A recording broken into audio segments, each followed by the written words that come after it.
talking today with Megan Cronice, who's the Transportation Planning Administrator for Roanoke County, as well as Bailey Howard-Dubois, who's the Principal Planner for Roanoke County. And we're going to talk today about the 419 corridor.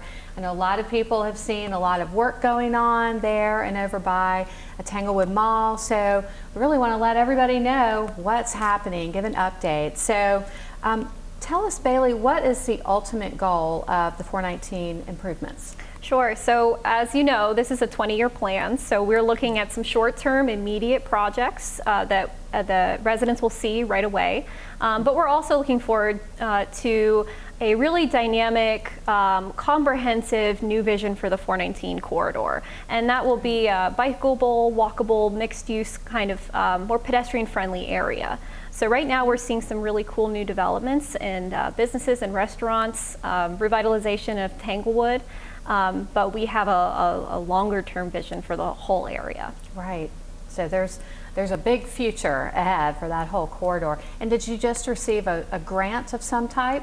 We did. We just received a grant from the Office of Intermodal Planning and Investments that will help us to develop some design guidelines or standards for the area. And that's pretty important because we have heard from businesses and developers that there are some updates or changes that would really help them to kind of implement the 419 vision as we have it. So some of the changes that we want to see will be a lot easier with some regulation changes on the county's end. And we're looking forward to about a one-year project for those regulations to be reviewed and those design guidelines or standards to be created.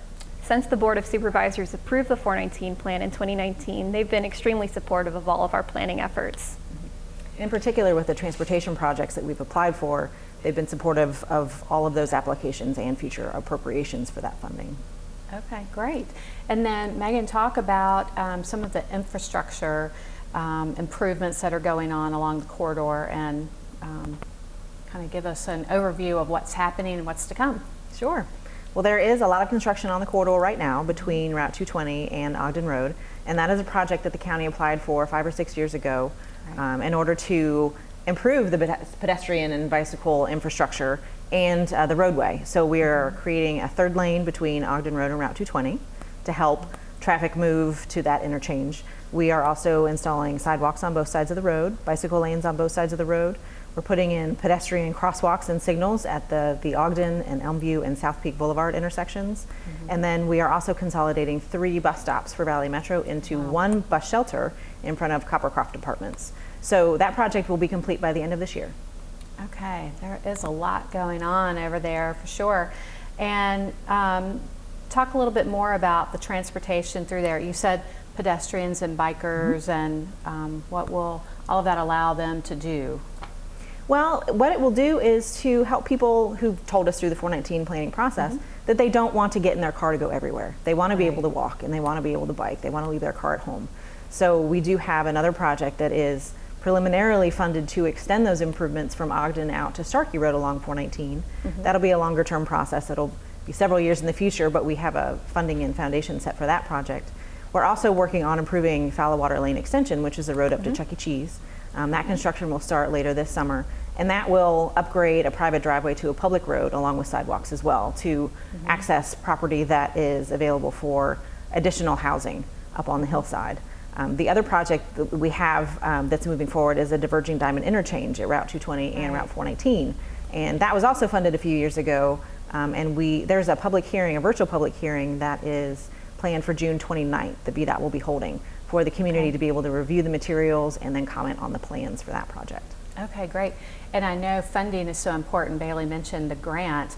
There's a lot of other funding that goes into this, and actually Roanoke County has some minimal funding involved. So talk a little bit about that funding.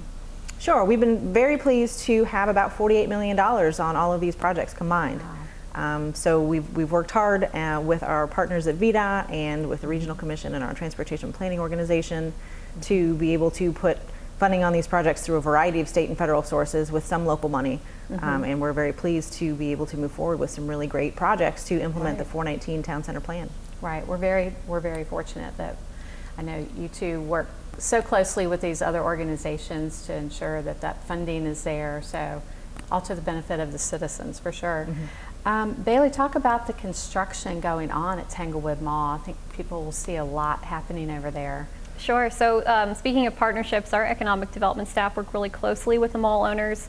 Tanglewood is a beloved commercial center and has been since the mall opened. And I think a lot of people can agree that it's been sad to see the loss of some of those really popular businesses and stores inside the mall. So we have been seeing a ton of momentum in 2021. The out parcel development is happening right now. Those out parcels include 5 new businesses, both restaurants and a dental office. Those will be opening in early 2022. Of course, the Carillion Children's expansion is happening in the old former JCPenney space, and that will be opening in October.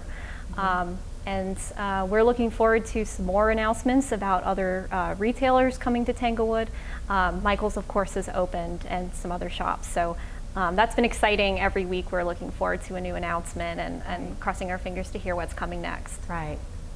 That's great. And is there any other planned developments along the way? I think the Long and Foster building That's maybe right. in there. Yes. So Alexander Boone has been redeveloping the Fallowwater Square location. It will be a new 2-story office building.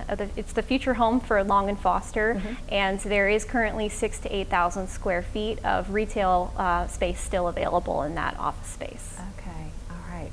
A lot going on and a lot more to come. That's for sure.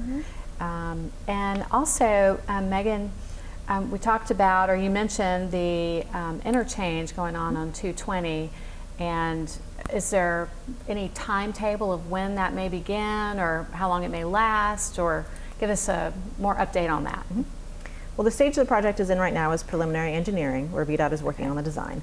So the virtual public hearing is an important component of that preliminary engineering phase to receive public comment.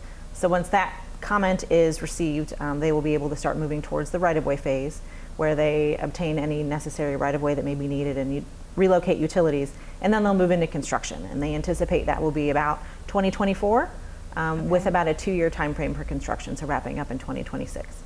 Okay, so it will take a little bit of time to get there, and then a little bit of construction time. And for those who may not know what that interchange will look like, I guess explain a little bit what's a diverging diamond interchange, right? It's going to be very similar to the partial diverging diamond interchange at Valley View Mall, right by Target and Best Buy. So it's a very limited footprint. You don't need a lot of extra space in order to build it, but the way that it operates with the traffic signals and the way that traffic kind of crosses the road makes a very efficient design and helps to move vehicles through much more efficiently than they currently do with the loop. So that the interchange will look a bit different, but we're also going to be including bicycle and pedestrian accommodations through that interchange to connect up with the accommodations in the city. So we're looking at a seamless network along 419 for bicyclists and pedestrians and vehicles, of course. Right, okay. That's great. There's a lot of exciting things going on 419, and it is, as you said, Bailey, it's nice to see some revitalization at the mall, and people have been asking when that was coming and improvements to 419. So we're really fortunate. We have people like you and other staff who are on top of that and making it successful. Now, if people want to find out more information or kind of follow how these projects are going, what's the best way to look for that? Either on our website at roanokecountyva.gov/419, which has all of our news updates and a link to our email signups. We have a pretty active email list. Or on our Facebook page, Roanoke County Planning. And we've also included a 419 update video for April 19th, 419 Day, with some of these cool changes. Okay, great. And is there any other updates we might find online too? Well, we do keep up a transportation story map that includes all of the active transportation projects in the county, and that can be found at roanokecountyva.gov/TSM for transportation story map. Okay, great. Well, lots of information out there, and you shared a lot of information with our viewers today, so thank you for your time. Thank you. Thank you. Okay.